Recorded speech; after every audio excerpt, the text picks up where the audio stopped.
Daniel resolveu, em algumas traduções, decidiu. Ele resolveu não se contaminar com as iguarias, ou com as finas iguarias do rei, nem com o vinho que ele bebia. Por isso pediu ao chefe dos eunucos que lhe permitisse não se contaminar. Preste atenção, ele estava decidido. Ele não é o único príncipe que foi para a Babilônia. Israel foi esvaziada de seus príncipes, porque na cabeça de Nabucodonosor, não precisa se matar todo mundo para destruir uma nação. Basta tirar do meio dela as cabeças que pensam. Faça que um povo desaprenda a pensar. Faça com que um povo não desenvolva seu intelectual. E inevitavelmente, certo? Esse povo, ele não oferece resistência nenhuma. Nada, gente.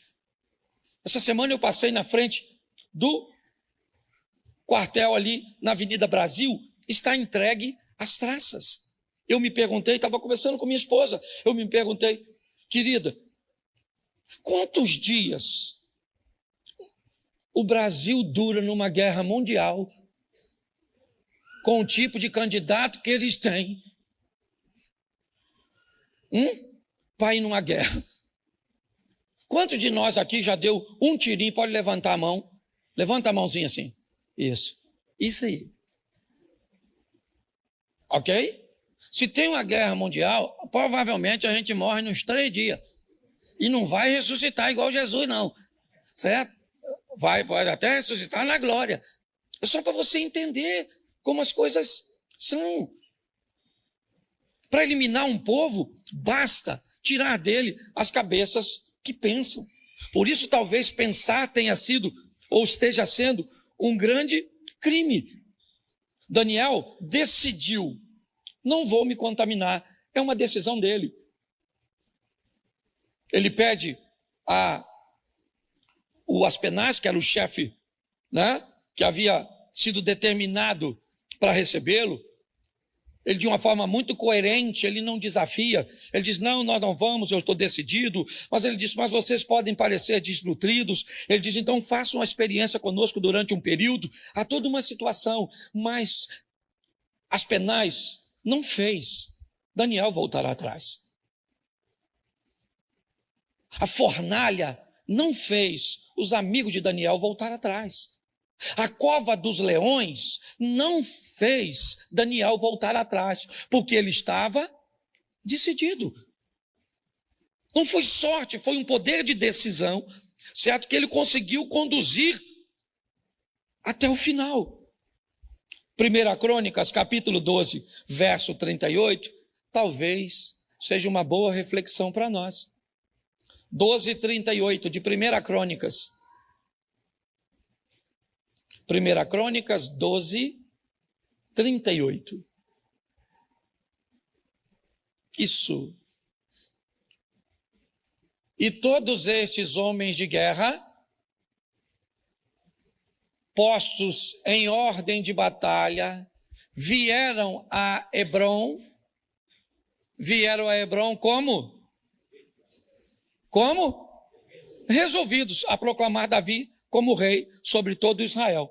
Certo? Preste atenção. Estavam todos resolvidos. Davi vai reinar. Davi vai reinar. Depois você lê o texto. Todos resolvidos, todos. O poder de decisão das pessoas que andavam com Davi. Olha só. Talvez essa seja uma boa dica para nós observarmos que tipo de pessoas está andando conosco. Os homens que estão andando com Davi estão resolvidos de que ele vai ser rei, não apenas em Judá. Ele não vai reinar apenas no comando de 2 tribos. Ele vai reinar em todo Israel. Essa é a ótica daquelas pessoas que estão caminhando com ele. E aí eu pergunto a você, Ruth foi uma vencedora, sim ou não? Daniel foi um vencedor, sim ou não? Davi foi um vencedor, sim ou não? Cristo foi vencedor, sim ou não? Por causa do poder de suas decisões. Então é isso. Não é mágica. Não é sorte. É poder de decisão. Quem conduz isso adiante. E aí eu comecei a pensar. Decidir pode não ser tão fácil. Mas sustentar uma decisão pode ser pior ainda. Às vezes decidir é difícil. Mas pior é se manter decidido durante o tempo inteiro. É guardar um tempo para o lazer apenas, para o descanso, para o refrigério, somente depois de alcançar. Enquanto não se alcança, não tem refrigério. Enquanto não se alcança, não se tem descanso. Não se esmorece. Me parece que é isso que a Bíblia está nos ensinando. Então pode ser extremamente desafiador se manter na decisão. E aí eu comecei a pensar, então, o que é que sustenta uma decisão? O que é? O que as pessoas que decidiram têm em comum? As pessoas gostam de dizer que os vencedores fazem o tempo inteiro o que os perdedores fazem de vez em quando. Quando elas vão avaliar a vida do vencedor e do perdedor, me parece que foi isso que elas encontraram. O vencedor, ele faz o tempo inteiro o que o perdedor faz lá uma vez ou outra. Faz quando tem vontade, faz quando quer, faz quando bem lhe parece. Mas aí, olhando para Jesus, eu descobri que o que sustentou, hoje eu só quero pegar isso, a decisão de Jesus, o poder de decisão dele, foi o seu conhecimento em torno do que ele faria. Ele estava preparado para tudo. Eu vou salvar a humanidade. Não. Eu sei o que eu vou enfrentar para salvar a humanidade. Eu sei os obstáculos, os problemas. Eu vou estar preparado para isso. Porque se você não estiver preparado, se não houver em você conhecimento, você não sustenta isso. E eu vou te mostrar isso nas frases ditas por Jesus ou a respeito dele. Preste atenção. O assunto aqui agora é só salvação. Tá certo? Vamos ver se Jesus tinha conhecimento do que era sua missão. Coloca Mateus 20, 28. Essa é uma frase bem legal. Mateus 20, 28. Tal como o Filho do Homem, que não veio para ser servido, mas para servir e dar sua vida em resgate de muito. Ele não tem problema com a morte. Ele já sabe que vai morrer. A morte não ameaça Jesus. Ele não está com medo do Império Romano, dos escribas, dos fariseus. Ele não está com medo da turma, dos sacerdotes. Ele não está com medo. Segundo essa frase, ele diz, o Filho do Homem que sou eu, certo? Eu não vim nesse mundo para ser servido. Eu vim nesse mundo para servir e dar a minha vida em resgate de muitos. Não tem como dar errado. Agora a pessoa vai, eu já vou falar disso, ela vai casar, mas não sabe sequer o que é casamento, não sabe o preço a ser pago. Ela quer caminhar com Deus, mas pensa que não custa nada, porque alguém lhe disse que era de graça, e ela entendeu a graça como algo que não se paga, que não precisa fazer nada. Então quando ela entra, que ela começa a descobrir que há um preço a ser pago, ela diz, opa, ninguém me avisou isso, essa letrinha estava pequenininha. Eu não tenho condições de pagar isso. Aí você vai ter dois tipos de pessoa.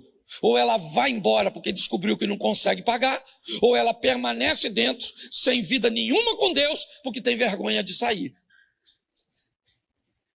Então, quando nós olhamos, Jesus sabia disso. João 16, 7. Põe aí. João capítulo 16, versos 7.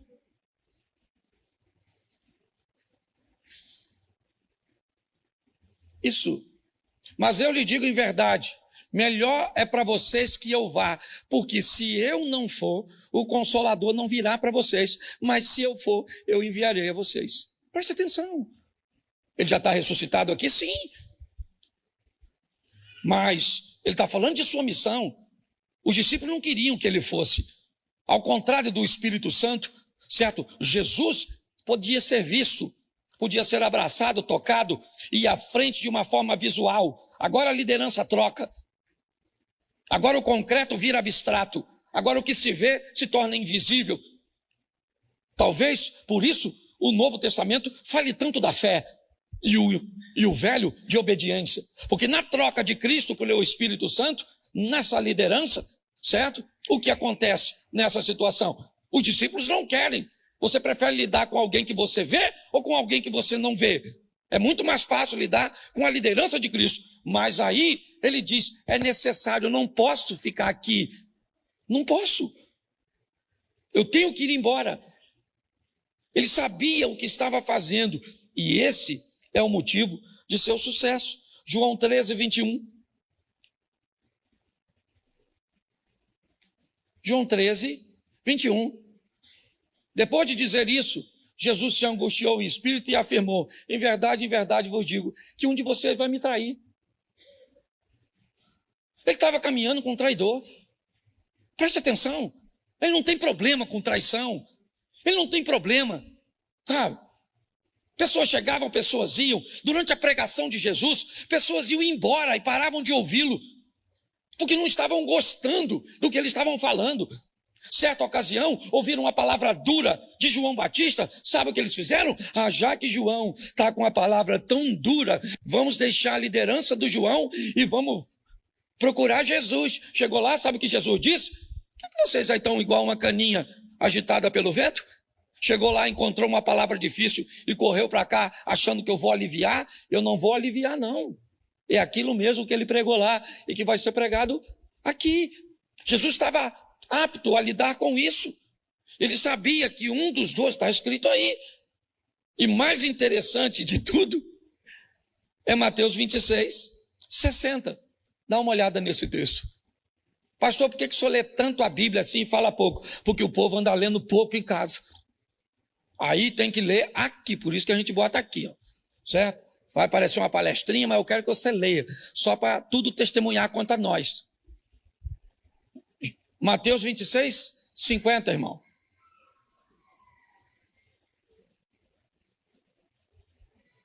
Isso. Jesus, porém, lhe disse. Disse o quê?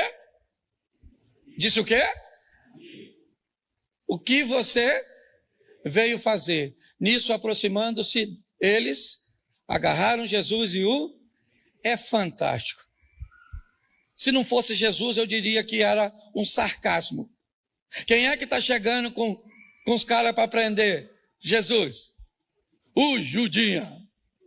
Lá vem o Judas. Sim ou não? Quando Jesus vê o Judas, o que ele diz? Amigo. Pô, chamar um traidor de amigo. O que Jesus está dizendo, na verdade, é o seguinte: não interessa quem ele seja e nem o que ele está fazendo. Se o que ele faz me aproxima de meu propósito, ele não é meu inimigo, ele é meu amigo.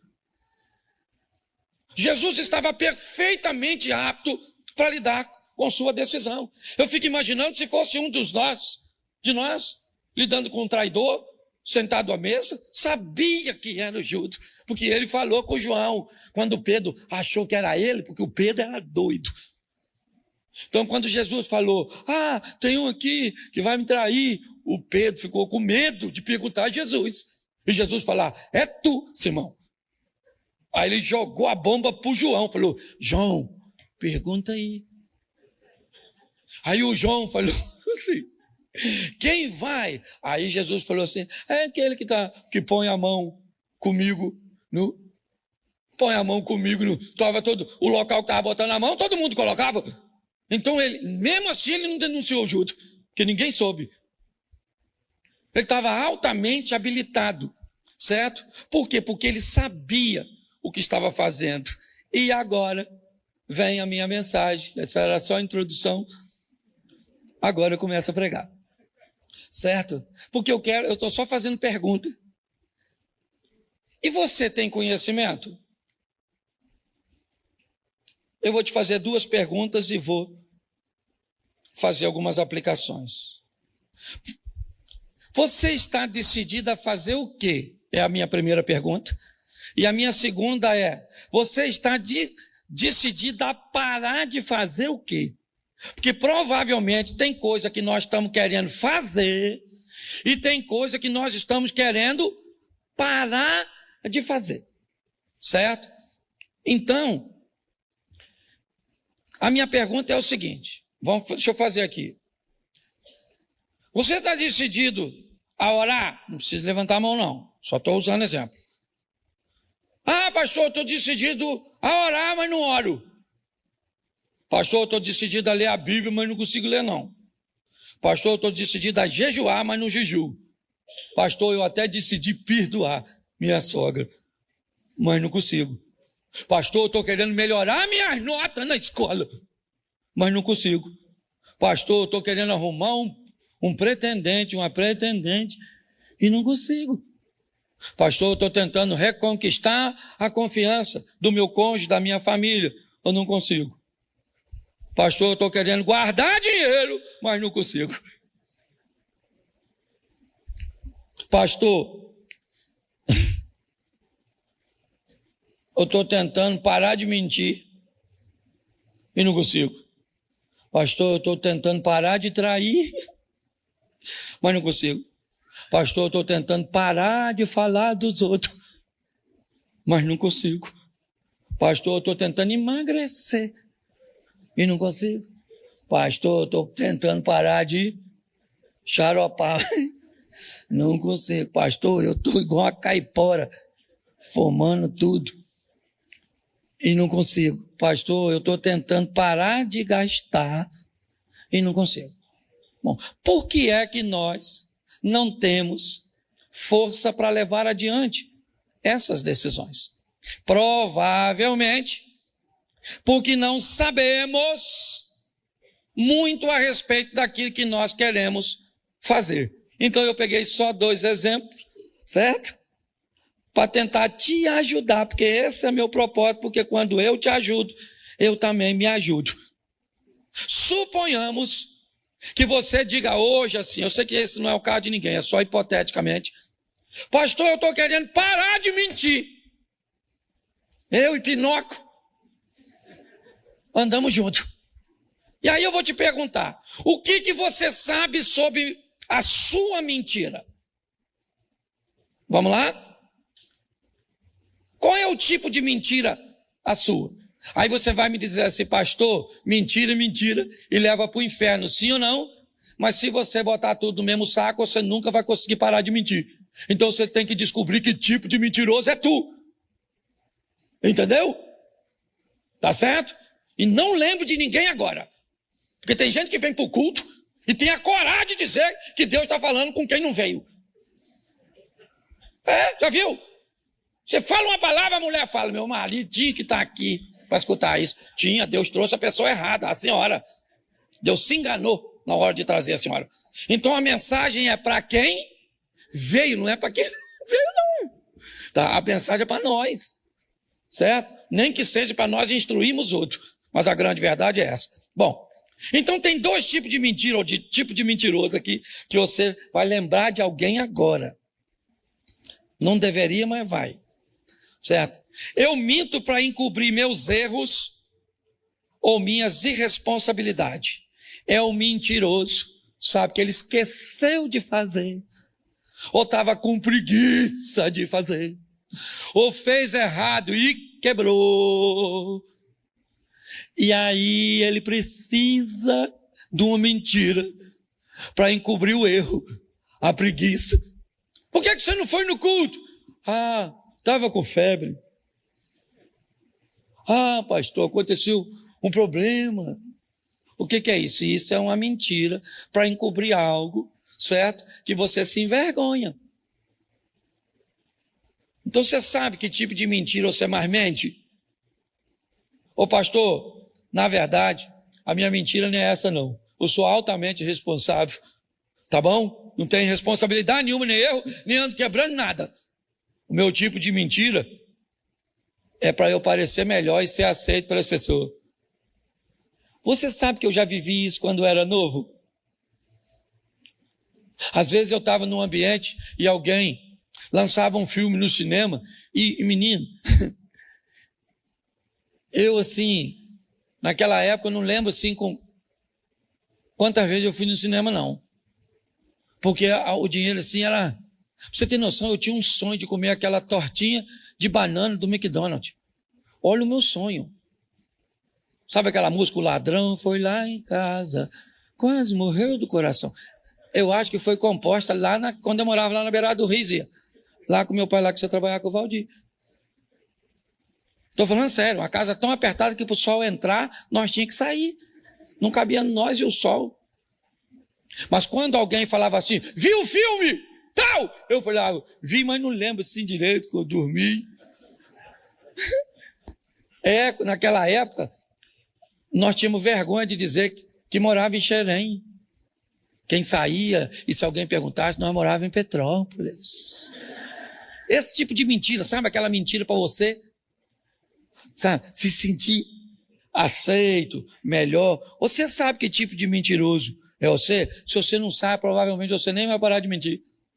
Aliás, você já está dizendo que você não mente. Já está mentindo. Então pare e pense. O que você quer parar de fazer? Descubra como montar uma estratégia para parar de fazer de verdade. Não momentaneamente, mas de uma vez por todas, trazer uma transformação expressiva e significativa para a sua vida. O segundo exemplo é bem simples. Pastor, eu quero orar, mas eu não consigo. Eu quero orar. Olha só, eu minto e quero parar de mentir. Eu não oro e quero começar a orar. Preste atenção, que eu estou mostrando a você uma coisa que eu faço e não consigo parar, e uma que eu consigo, que eu tenho que fazer e quero, mas não consigo. E aí eu separei algumas coisinhas para motivar você a orar. Como eu disse, se Jesus sabia o que estava fazendo, nós também precisamos saber. Eu tenho conhecimento do que é oração? Como é que eu começo? Posso falar como pastor de vocês? Eu vou abrir mão agora da avaliação sobre mim das pessoas já bem adiantadas nessa área e que talvez possam não compartilhar comigo a mesma opinião. Mas eu tenho o propósito de criar um start nas pessoas. Primeira coisa, descubra com quanto tempo você precisa para começar uma oração. Para quem não ora, orar 1 minuto pode parecer bastante.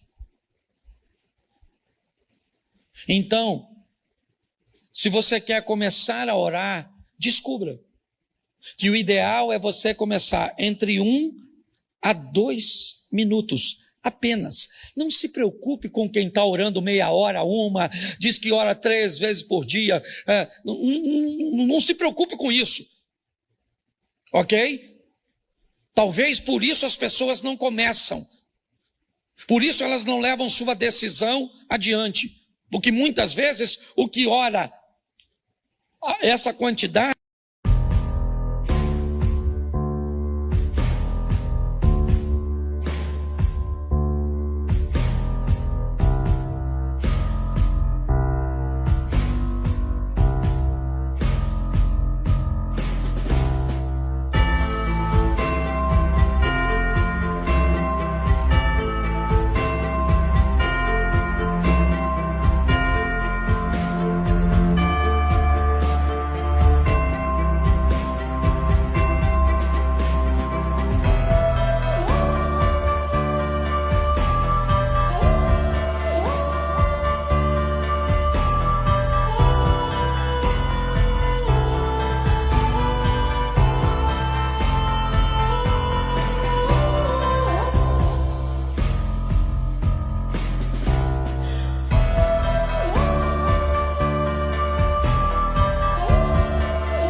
para ver se as pessoas conseguem fazê-lo.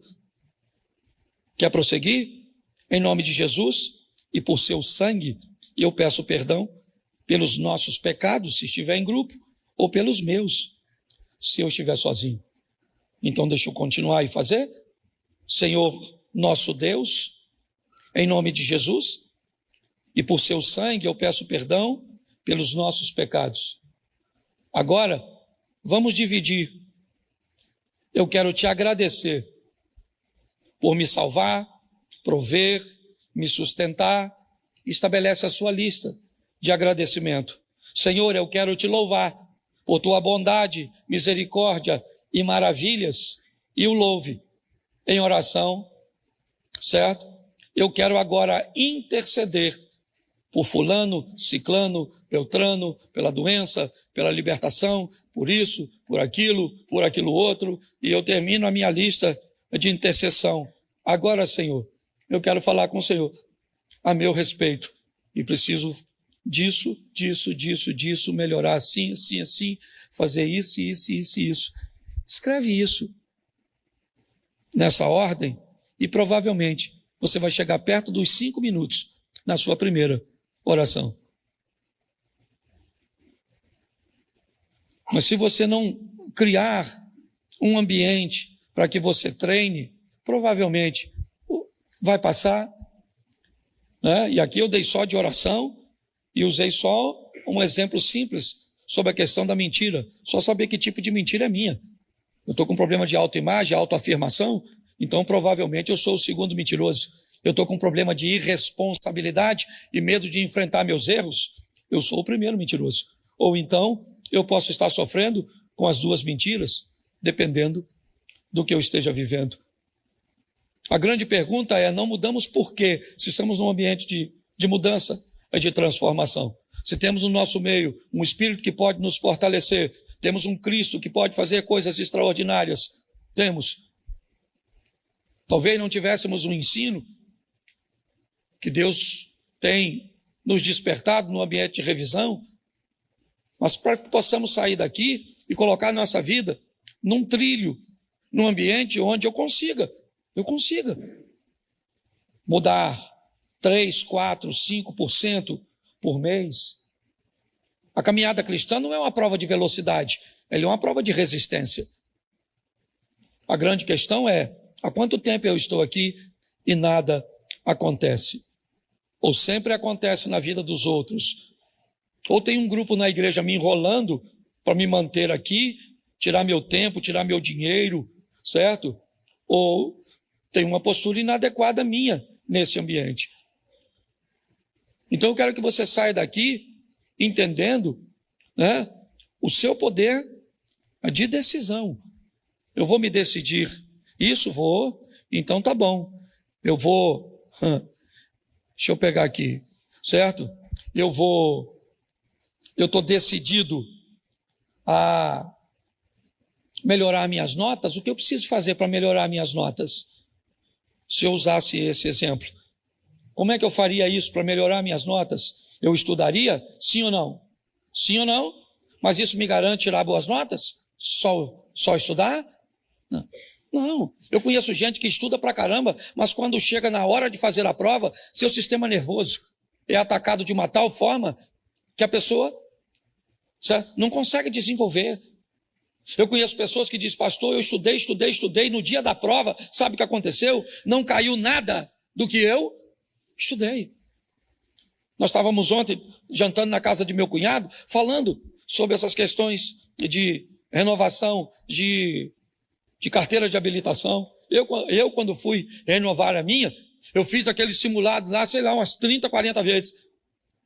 Mas sabe o que eu fiz? Eu falei, Senhor, olha, eu estudei aqui lá e fiz uns 30, eu fiz um montão de vezes. Mas eu fico meio nervoso. Então eu vou pedir um negócio, Senhor, faz cair as coisas que eu estudei. É essa ajuda que eu estou precisando. Entendeu? Eu estudei pra caramba, mas se cair as coisas que eu estudei, aí eu tiro. Caiu quase tudo. Caiu umas que eu acho que eu não orei direito, mas eu consegui passar tranquilo. Então, eu preciso entender o que eu vou fazer. certo?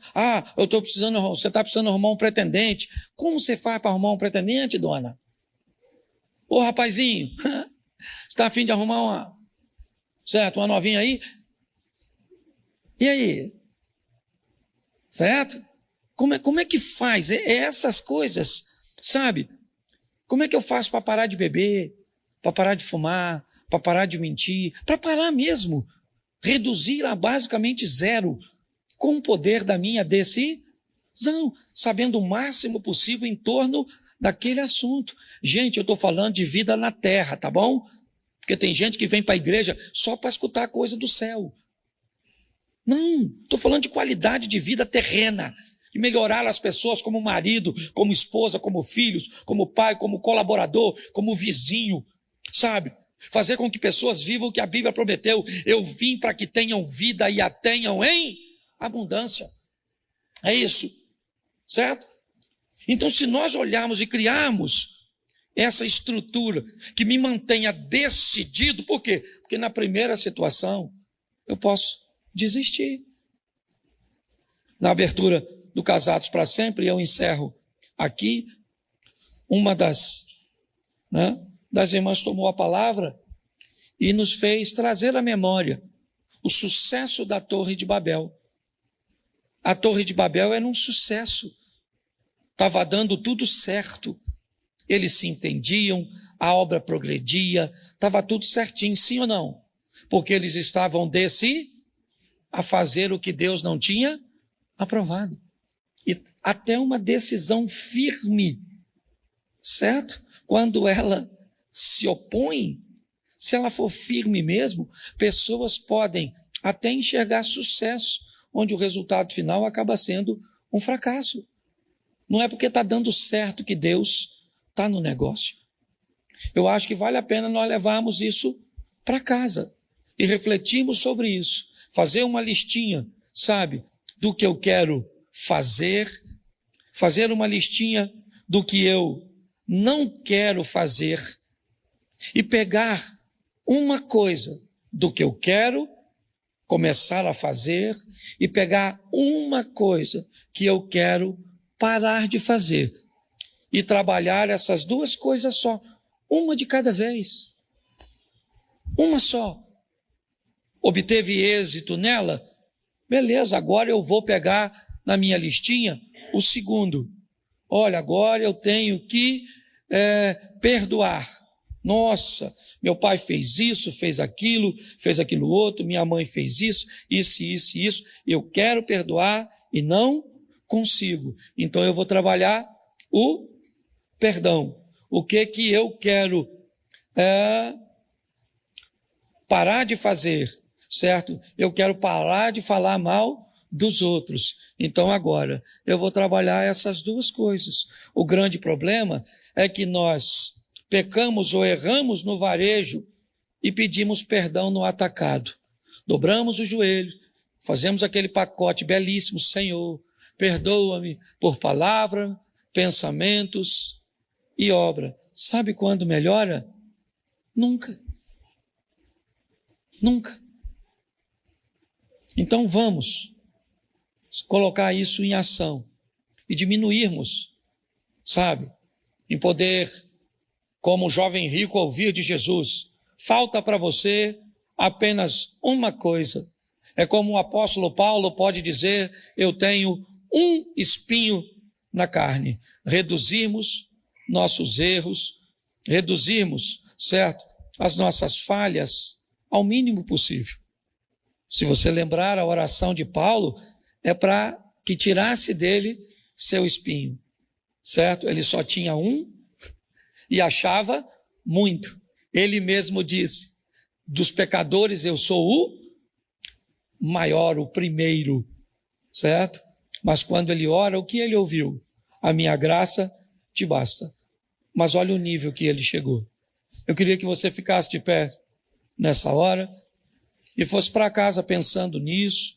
Dá para você assistir a mensagem de novo, tá certo? E comece de uma forma que você consiga conduzir. Pastor, eu queria aceitar Jesus, eu quero conhecer vocês, eu quero voltar aos cultos, eu quero receber uma oração. Atrás daquele câmera tem uma sala. E lá você pode dizer que quer aceitar Jesus. Por que vocês não chamam? Lá uma vez ou outra nós chamamos aqui, mas normalmente nós queremos pessoas decididas. Não queremos criar um ambiente para que você venha aqui à frente e no próximo culto você nem volte mais. Porque tem situações que parece que ou é emocional demais de quem está ouvindo, ou é, às vezes, agressivo demais quem está convidando. Então nós queremos que o Espírito Santo tenha liberdade de agir, de mover. Não se envergonhe de passar lá. Não quero só pedir uma oração, ou quero saber qual é o próximo culto, como é que eu faço para participar de uma escola aqui com vocês, tá certo? E tenha informações lá. Feche seus olhos. Pai, em nome de Jesus, que a tua palavra não se perca, que o nosso coração não tenha pedras, não tenha espinhos, que as aves não retirem, ó Deus, para que nós possamos esquecer, ó Deus, aquilo que ouvimos, mas continua conosco nessa caminhada, para que o teu nome seja glorificado através de nossa vida. Continua conosco, Pai, nos dê uma semana de vitória, é o que nós te pedimos, em o nome de Jesus. Amém, glória a Deus, amém? Glória a Deus, amém? Glória a Deus, amém? Glória a Deus, amém? Glória a Deus, amém?